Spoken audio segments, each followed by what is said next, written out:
Hola, ¿qué tal? Muy buenas tardes, apreciables estudiantes. Bienvenidos a la primera videocápsula de la materia Pedagogía Humanista. En esta ocasión vamos a hablar un poco acerca de lo que es el paradigma humanista en la educación. Para comenzar, vamos a definir qué es un paradigma. Un paradigma es conocido como una teoría o conjunto de teorías cuyo núcleo central se acepta sin cuestionar y que suministra de cierta manera la base y modelos para resolver problemas y avanzar en el conocimiento. Un paradigma entonces es una síntesis de creencias, compromisos grupales, maneras de ver compartidas por una comunidad científica. Esto es lo que significa un paradigma.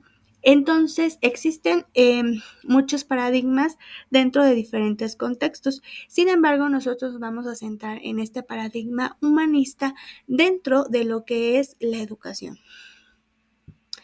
El enfoque humanista está, de cierta manera, es bastante antiguo y ha trascendido diversas épocas y todos los campos del quehacer humano.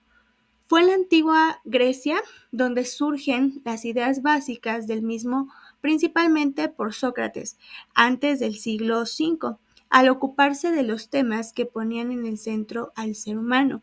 Este autor griego considera que la educación integral que debe abarcar el intelecto, la espiritualidad, el cuerpo, la educación cívica y estética, es decir, mente, el corazón, el alma del ser humano. Esta concepción no solamente era una serie de ideas, sino también una práctica que se expandió por toda Grecia hasta llegar a Roma.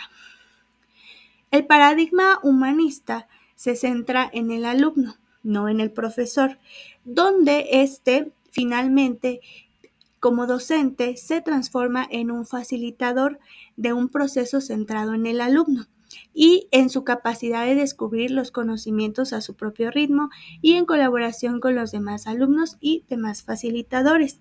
Este paradigma humanista se centra mucho más en lo que son las necesidades del ser humano, es decir, en las necesidades de nuestros estudiantes.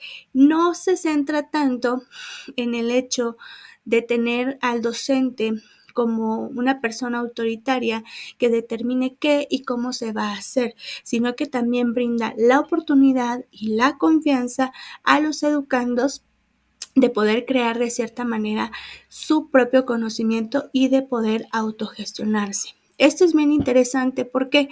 Porque el docente aquí se desempeña como un facilitador. ¿Qué quiere decir esto? Que el docente finalmente va a brindar todas las herramientas que el alumno o los alumnos requieran para lograr propiciar su aprendizaje. Sin embargo, no lo va a hacer con autoritarismo, sino que va a prestar mucho a la interacción del mismo grupo, va a poder crear diversas actividades donde se les permita el trabajo, por ejemplo, en pares dentro de las aulas, el trabajo a través de los proyectos, donde pueda poner también el educando a prueba los conocimientos que está adquiriendo. Como principales ideas de la educación humanista, podríamos considerar algunas de las siguientes cuestiones. En primer lugar, como primera característica, tendremos la atención a la persona total, incluye la parte intelectual, las habilidades, las creencias, los valores, la creatividad, la conducta, etc.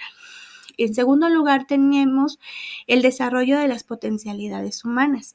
La educación no solo capacita al ser humano para desempeñar un trabajo, sino que enriquece la vida y favorece el crecimiento personal.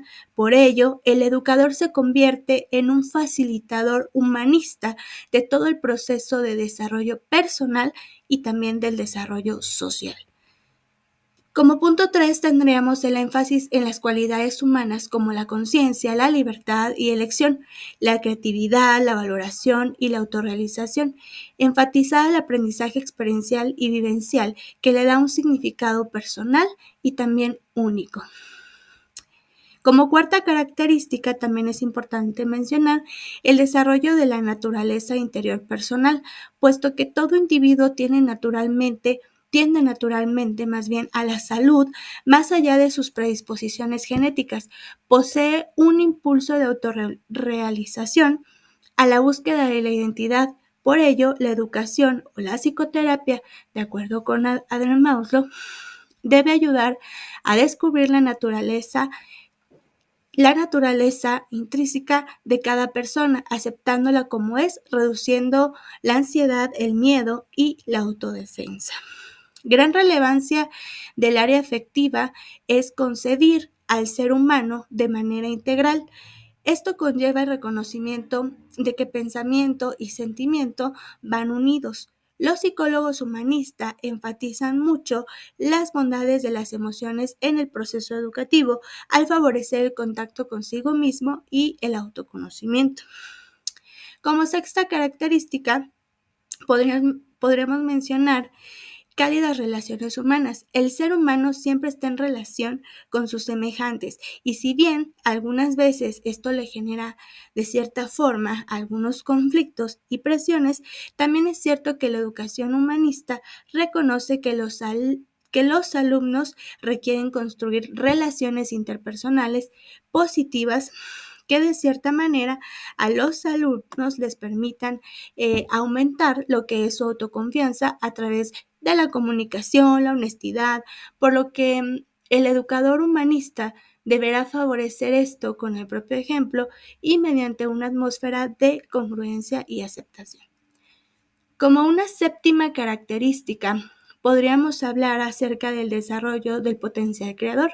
Los procesos creativos, como el pensamiento original y productivo, no son acciones aisladas en las personas, sino que impregnan toda persona. La educación humanista favorece de alguna manera la creatividad a través de la planeación didáctica de actividades de aprendizaje con las que el alumno explaye su creatividad sin miedo a la crítica o a la reprobación. Y esto es bien interesante, ¿por qué? Porque en esta educación humanista se busca la manera de que el alumno pueda expresarse por sí mismo sin temor a la reprobación. ¿Por qué? Porque no estamos para decir no lo hiciste de manera correcta o para decir no, obtienes una baja calificación, sino para enseñar y guiar y poder hacer que el alumno pueda encontrar cómo hacerlo de manera correcta, ¿no? Entonces, aquí no está mal, sino es ver esas áreas de oportunidad que le falta, ¿para qué? Para lograr llegar a la meta, ¿no? Como octava característica podemos hablar que el educador como persona y modelo, de cierta manera, un educador humanista va a predicar con el ejemplo y para ello debe ser una persona consciente de lo que es y de lo que vale como persona, pero sobre todo posee respeto por ello y reconoce su valor e individualidad propios. Esto es necesario para que pueda el docente transmitírselo a sus alumnos y generar ese clima de autenticidad y de confianza necesarios para que el aprendiz, o sea, el alumno, de cierta manera se sienta libre para aprender lo que le atrae y lo que disfruta. Y bueno, espero que esta primera videocápsula les haya brindado un enfoque un poco más claro de lo que es el paradigma humanista. Los veo en la siguiente videocápsula y bueno, cualquier duda, cualquier pregunta, quedo atenta a lo que requieran. Muchísimas gracias.